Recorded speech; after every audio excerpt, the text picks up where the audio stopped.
Hello friends, welcome to my YouTube channel Enqueue Coding. In today's session, I will discuss how to implement a queue using arrays. So first, I include the header file iostream, then I include standard packages, then I create an array of size 5 with name queue of int type because we are implementing a queue using arrays. Then I declare two variables rear and front because I hope all of you know rear variable is used for inserting an element in a queue and front variable is used for deleting an element from a queue. So at the starting time queue is empty, so both rear and front has the value -1, and after this I declare three functions. First function Enqueue function that is used for inserting an element in a queue. Then I declare Dequeue function that is used for deleting an element from a queue and it performs dequeue operation. And third function I declare here is traverse function for displaying values from the queue from rear to front. So after declaring these functions, now I include the main function. But before starting main function, just I want to tell you one important point, that is I declare this queue variable rear and front as global variable because I use these variables in all three subfunctions. The thing is, if you declare all these variables inside the main function, then they are valid only inside the main function. But I require this queue variable, rear variable and front variable in all three functions because when I perform insertion, I require rear and front variable and I require the array queue. That's why I declare these variables as global variables. So after this, in the main function, I declare here choice variable. Then I start here do while loop. So in the do while loop, first I display the message if you press 1, enqueue operation is performed. If I press 2, dequeue operation is performed.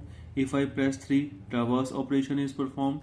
And if I press 4, then control will exit from the program. So all these statements are cout statements. It means these are only messages. These statements are used for displaying the menu in the output screen, that if I press 1 it perform enqueue, if I press 2 it perform dequeue, if I press 3 it perform traverse operation, if I press 4 control will exit from the code. After this, first I display the message enter the choice, then I enter the value in choice variable.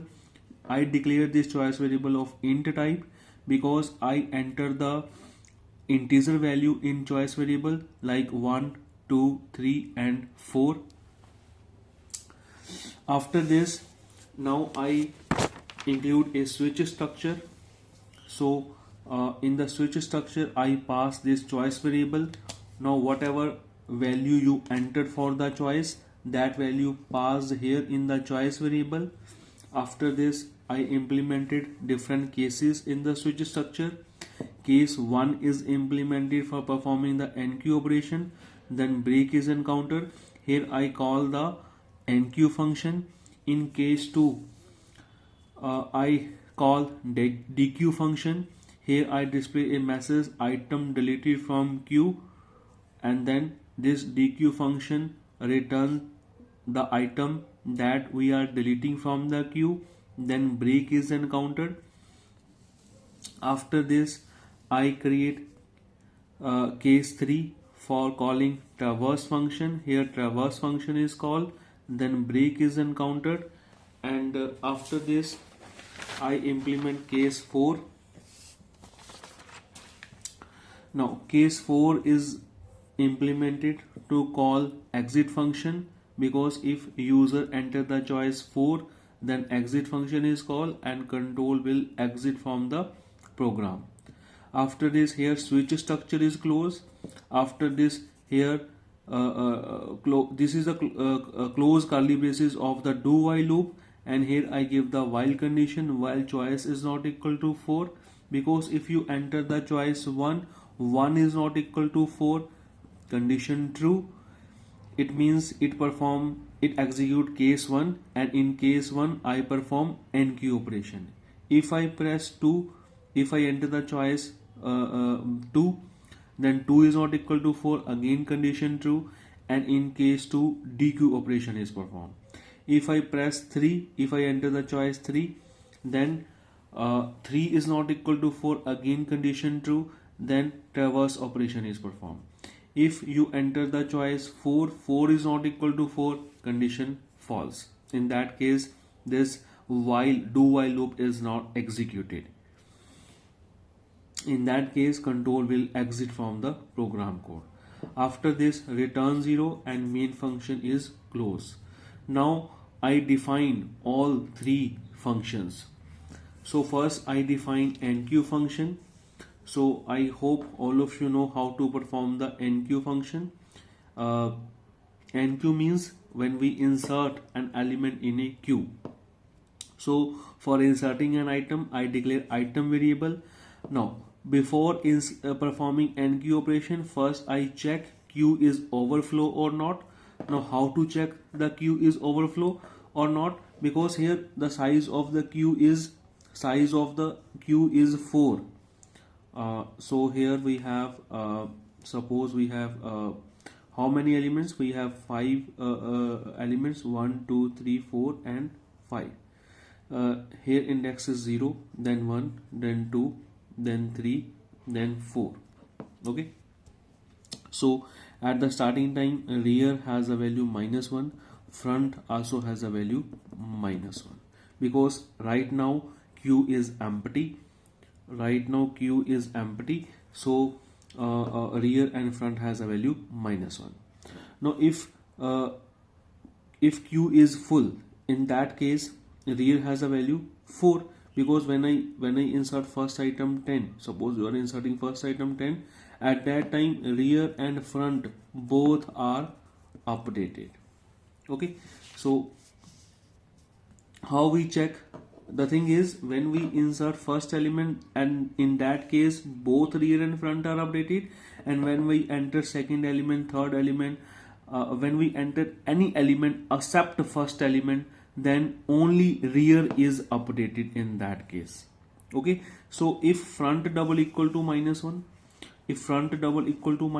it means, if front is equal to -1, it means there is no element in a queue. In that case both rear and front are updated. So here first I display the message enter the item, then I enter the item using cin statement. After this, rear is updated by rear is equal to rear plus 1, front is also updated, because when we insert first item both rear and front are updated or increased by 1. And after this I write queue of rear is equal to item.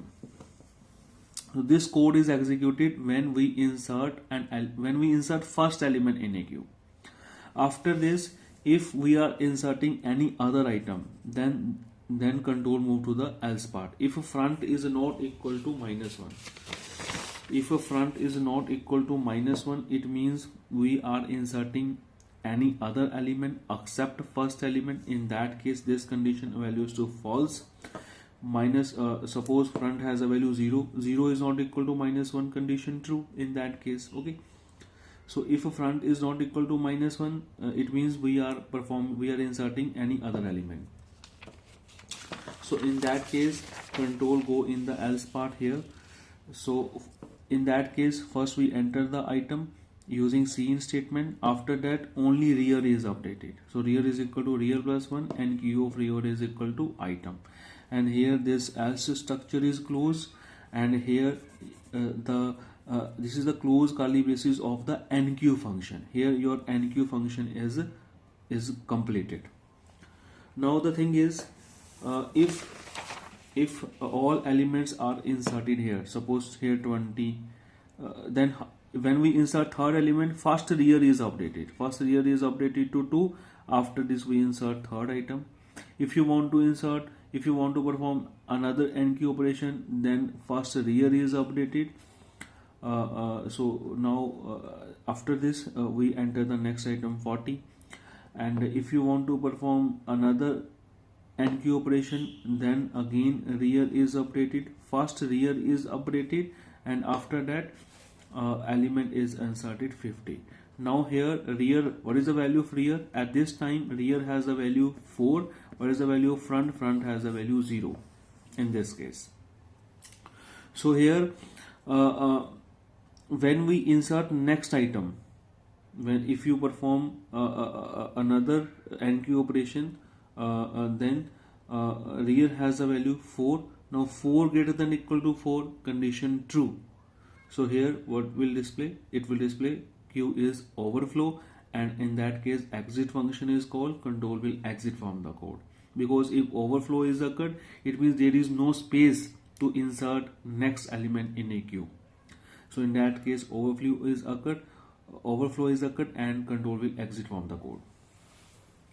So now we perform dequeue operation. Now we discuss the code for the dequeue operation, how to perform dequeue. So here return type of dequeue function is int, because whatever item we are deleting, I am returning that item. So that's why I include here return type int. So first I declare a variable of name item.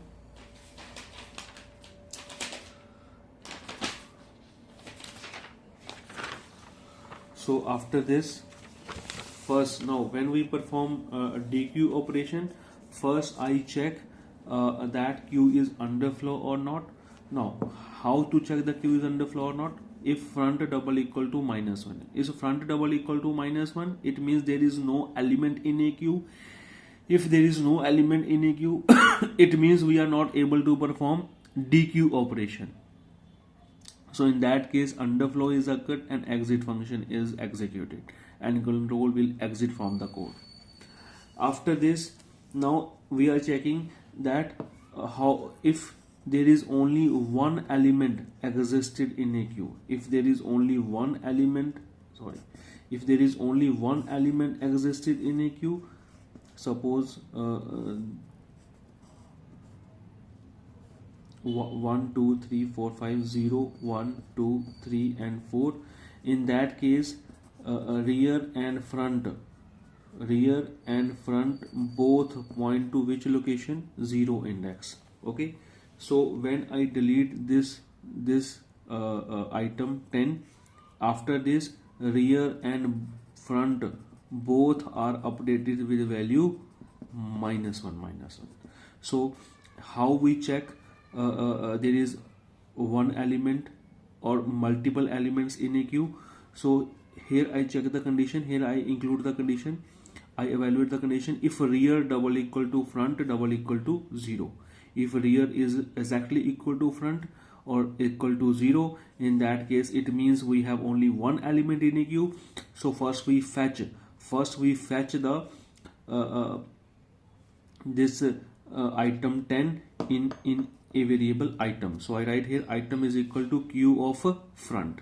So this front has a value 0 here. It means queue of 0 is 10 value goes to the item variable. After this rear and front both are updated with value -1, and this element is deleted. And then if there are multiple elements in a queue, in that case control go in the else part. So first I fetch the item, I write here item is equal to queue of front. So first the value is fetched in the item variable. After this only front is updated, I write front is equal to front plus 1. So here front is updated. After this now I return the item. So here this else structure is closed, and then I return the item, and here dequeue function is completed. Because here it is mandatory to include the return statement, because return type of dequeue function is int data type. So after this, now I define the traverse function. Using the traverse function, I display all the elements of a queue. So first I declare a variable I. So I implement a for loop. I include here I is equal to front, I less than equal to rear, R plus plus, cout, queue of I, and here slash t used for the tab space, because if suppose we have elements 10 here, 20 here, 30 here, 40 here, 50 here, 0 index, first index, second index, third index, fourth index.